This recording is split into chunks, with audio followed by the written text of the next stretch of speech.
Fique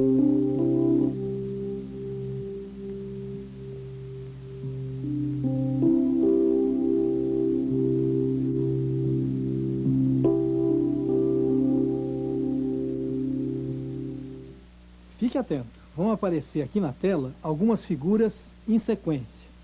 Primeiro uma, depois outra, uma terceira e uma quarta. Tudo pronto? Observe.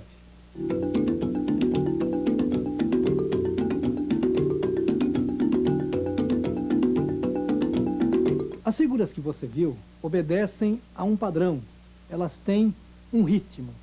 Pois bem, mantendo esse ritmo, seguindo esse mesmo padrão, você consegue imaginar quem é a próxima figura? Bom, é claro que elas passaram muito depressa, por isso você vai vê-las novamente. Observe.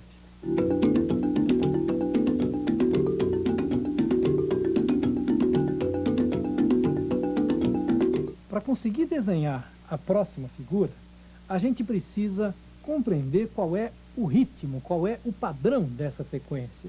E para perceber esse padrão, é preciso ao mesmo tempo observar a sequência de figuras no seu conjunto e isoladamente, uma de cada vez. Ao mesmo tempo, a gente precisa procurar relacionar cada figura com a seguinte e com a anterior. Pensando dessa maneira, a gente pode enxergar essa sequência de figuras assim. Olha só. A terceira figura está aqui dentro da quarta figura. É só fazer isso para perceber esta relação. A segunda está dentro da terceira. E a primeira está dentro da segunda. Eu vim de lá para cá, agora vou daqui para lá. Se a essa primeira figura eu acrescento duas bolinhas aqui embaixo, obtenho a figura seguinte.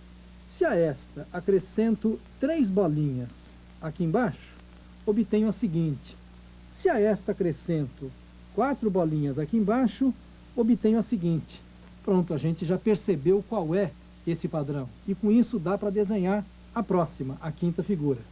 Para começar, eu vou reproduzir esta.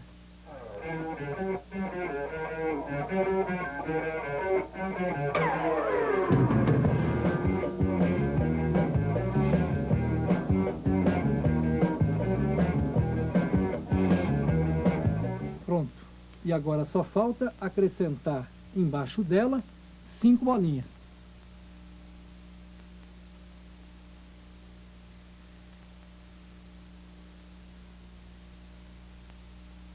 E agora a gente é capaz de desenhar a sexta, a sétima, qualquer figura dessa sequência. Nós vimos uma sequência de figuras. E agora vamos ver um outro exemplo, só que dessa vez é uma sequência com números. Preste atenção, veja se você consegue descobrir qual é o ritmo da sequência.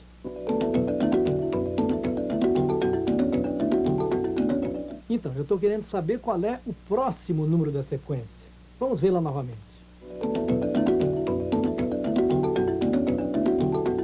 E aí, deu para descobrir quem é o quinto número da sequência?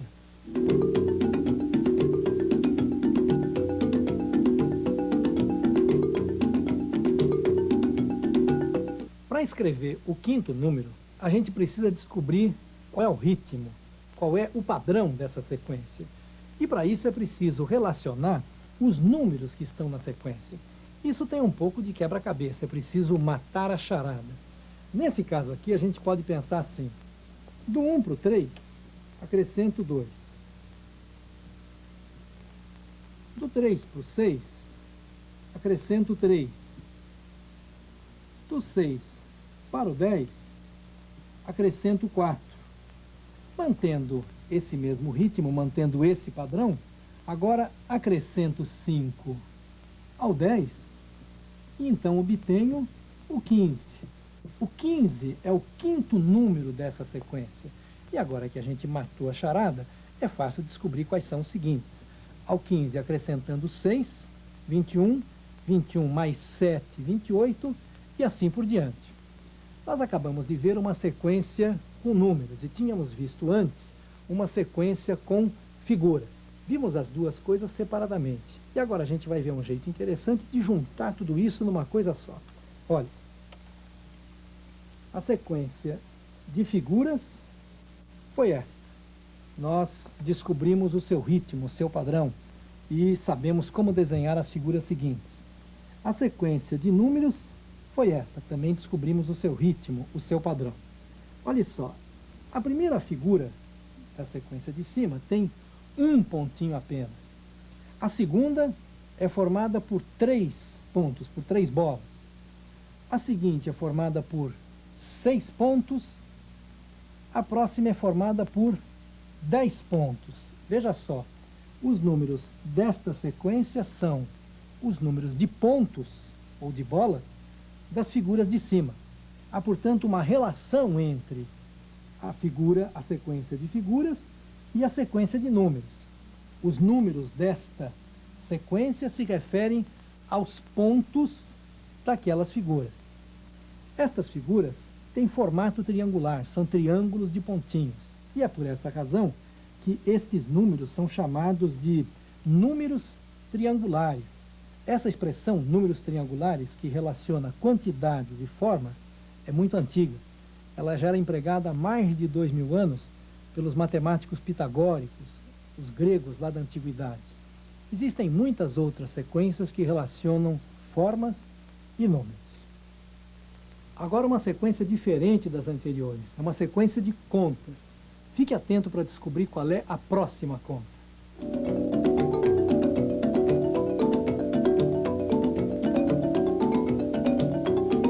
Nós vamos ver de novo. Você viu 4 contas em sequência. Tente descobrir qual é a quinta conta.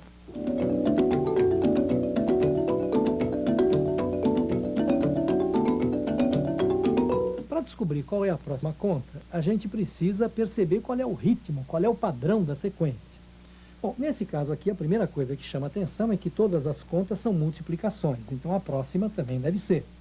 A outra coisa que a gente nota logo é que esse número aqui é sempre o mesmo, é o 37. Então, na próxima conta, mantendo o padrão, eu escrevo já o 37 vezes. Agora, este segundo fator aqui da multiplicação, ele varia. Aqui é 3, ali é 6, 9, 12, 3, 6, 9, 12. Esses são os números da tabuada do 3.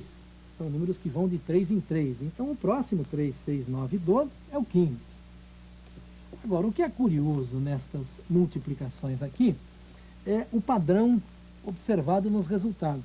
Aqui é 111, 222, 333, 444. O próximo deve ser 555. Bom, se você quiser conferir, faça a conta. Você vai ver que 15 vezes 37 realmente dá 555.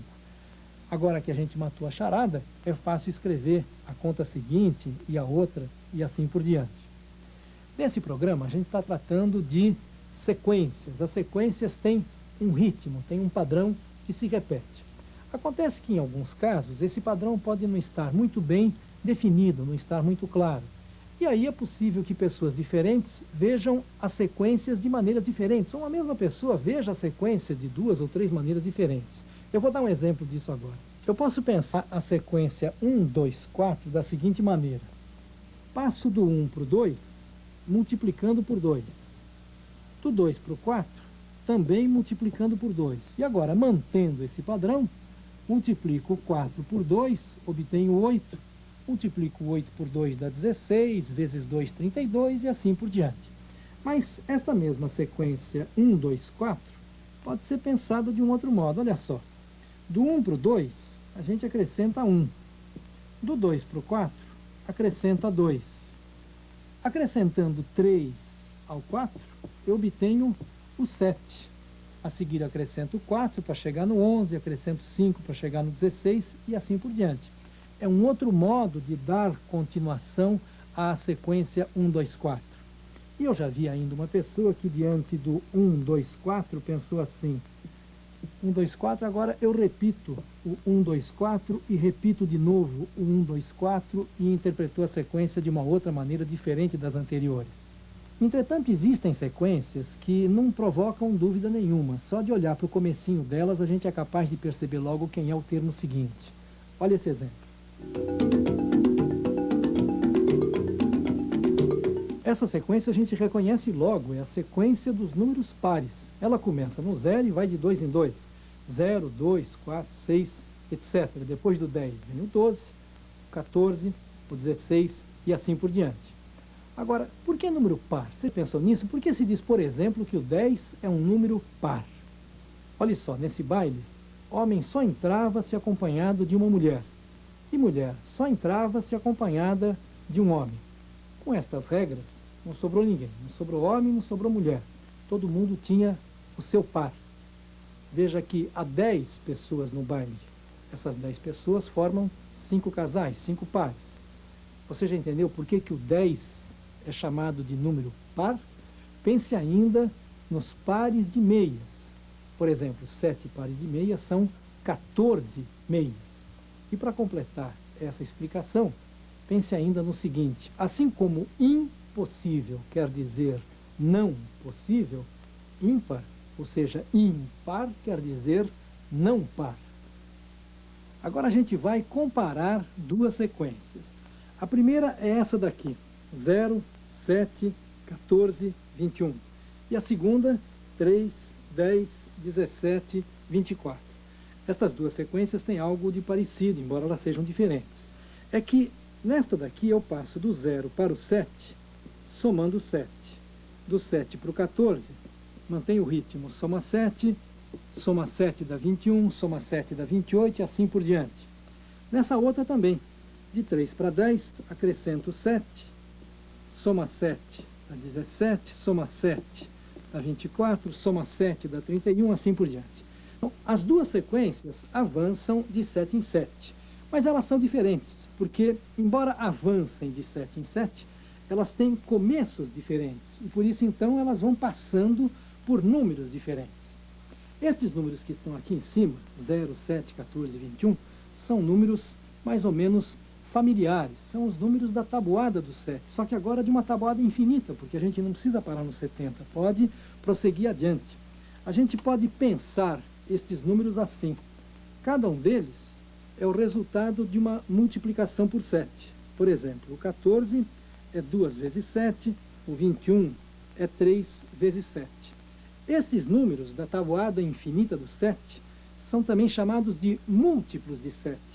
Um número é múltiplo de 7 quando ele é o resultado de uma multiplicação por 7. Assim, por exemplo, o 21 é múltiplo de 7, porque o 21 é 3 vezes o 7. O 84 também é múltiplo de 7, porque o 84 é o resultado da multiplicação de 12 por 7. E o 917, ele é múltiplo de 7? Com outras palavras, o 917 é o resultado de uma multiplicação por 7? Para responder, a gente vai fazer uma divisão, vai usar a ideia de operação inversa. Eu vou dividir 917 por 7. 1 vezes 7, 7, para 9, 2, abaixo 1, 3 vezes 7, 21, para 21, nada, abaixo 7, 1 vezes 7, 7, para 7, 0. Esse resto 0 indica que o 917 é 7 vezes o 131, ou seja, ele é o resultado de uma multiplicação por 7, do 7 pelo 131. Portanto, o 917 é sim um múltiplo de 7. Ele faz parte dessa sequência aqui, ele está lá para frente. Esse conceito de múltiplo aparece em algumas situações cotidianas e eu quero lhe dar 2 exemplos disso. Primeiro é o seguinte: de 4 em 4 anos, o mês de fevereiro tem 29 dias. E os anos em que isso acontece são chamados de anos bissextos. Pois bem, esquecendo alguns detalhes, os anos bissextos são os múltiplos de 4. Olha só um exemplo. A gente sabe que 1992 foi um ano bissexto. E para mostrar que ele é múltiplo de 4, nós vamos fazer uma divisão por 4. 19 por 4 é 4, vezes 4, 16, para 19, 3, abaixo 9. 4 vezes 9, 36, para 39, 3, abaixo 2. 4 vezes 8, 32, para 32, 0. Esse resto 0 significa que o 1992 é exatamente o resultado da multiplicação de 4 por 498, portanto, um múltiplo de 4. Agora, e 1922 foi um ano bissexto? Para responder, a gente faz uma outra divisão. 1922 dividido por 4. O 19 pelo 4 é 4. para 19,3, abaixo 2, 4 vezes 8, 32, para 32 nada, abaixo 2, agora aqui é 0 e o resto é 2. Esse resto 2 indica que o 1922 não é o resultado da multiplicação do 4 pelo 480. É preciso que ao 4 vezes 480 se acrescente 2 para chegar no 1922. Portanto, ele não é um múltiplo de 4. A conclusão, então, é essa. 1922 não foi um ano bissexto. Agora, uma outra situação cotidiana, que para nós brasileiros é muito familiar, envolvendo o conceito de múltiplo. Eu digo que ela nos é familiar porque, afinal de contas, somos o país do futebol. Olha só, a sequência é essa. 1970, 1974, 78, 82. Este foi o ano em que o Brasil ganhou o tricampeonato mundial de futebol. Estes anos são anos de Copa do Mundo. Repare que eles vão de 4 em 4. E, no entanto, não são múltiplos de 4, não são anos bissextos. Para mostrar isso, é só dividir, por exemplo, o 1970 por 4. 19 por 4, 4 vezes 4, 16, para 19, 3, 4 vezes 9, 36, para 37, 1, 2 vezes 4, 8, para 10. Esse resto 2 mostra que o 1970 não é um múltiplo de 4. Ele é 4 vezes o 492 mais 2. E como estes anos vão todos de 4 em 4, isto significa que esse aqui também é o resultado de uma multiplicação por 4 e mais 2. Os anos de Copa do Mundo são anos deste tipo, são múltiplos de 4 e mais 2. Agora, um desafio para você. Houve Copa do Mundo em 1938?